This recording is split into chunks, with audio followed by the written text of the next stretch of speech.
નમસ્કાર દર્શક મિત્રો, હું છું પરમાર નિશા. તમે જોઈ રહ્યા છો લોકસભા ન્યૂઝ. તો જોઈએ આજના સમાચાર અમારા રિપોર્ટર કનુભાઈ ખાચર સાથે. આવતીકાલથી લોયાધામમાં શ્રી મુક્તમુનિની મહોત્સવ એવં સદગુરુ શતાબ્દી મહોત્સવનો પ્રારંભ. લોયાધામમાં ભવ્ય અને દિવ્ય શ્રી મુક્તમુનિની મહોત્સવ એવં સદગુરુ શતાબ્દી મહોત્સવના પાવન અવસર આવી ગયો છે.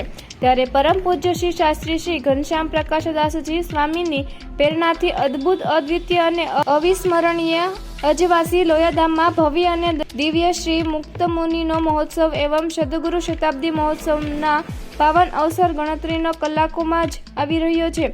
દૂર દૂરથી હરિભક્તો આગામી તારીખ 21 થી 31 ડિસેમ્બર સુધી આ મહોત્સવમાં આવવાના હોય, જેથી લોયાધામના સંતો અને લોયાધામ પરિવાર તેમજ આવકારવા વ્યવસ્થા કરી રહ્યા છે. આજુબાજુના ગામમાં પણ મહાઉત્સવનો ખૂબ જ આનંદ અને ઉમંગ હોય. ખૂબ જ મોટી સંખ્યામાં હરિભક્તો ઉમટાવીને સંભાવના છે.